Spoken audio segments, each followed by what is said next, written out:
আমাদেরকে বলা হয় ফাঁসি পর্যন্ত আমাদেরকে অপেক্ষা করা লাগবে না, তার আগেই আমাদেরকে শেষ করে দেওয়া হবে।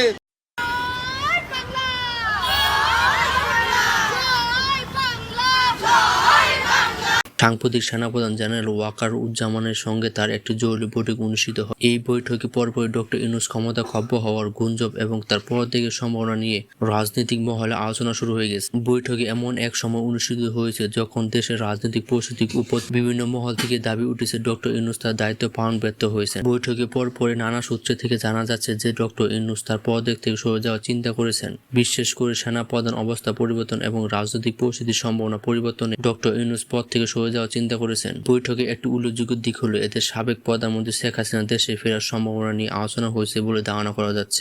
এখন তো আওয়ামী লীগ যদি ভোট করে তাহলে আমার মনে হয় আওয়ামী লীগ আবার আইব। রাস্তাঘাট বন্ধ ছিনতাই মিনতাই এটার জন্য আমার মনে হয় আওয়ামী লীগে আইব। যদি ডক্টর ইউনূস পদত্যাগ করে তাহলে রাজনৈতিক মঞ্চে বড় ধরনের পরিবর্তন আসতে পারে, যা শেখ হাসিনা দেশে ফেরার সম্ভাবনা। ডক্টর ইউনূস পদত্যাগের বিষয়টি এখন নিশ্চিত না হলে পরিস্থিতি যেদিকে যাচ্ছে তা ভবিষ্যতে রাজনৈতিক অঙ্গে বড় ধরনের পরিবর্তন ইঙ্গিত আসতে পারে।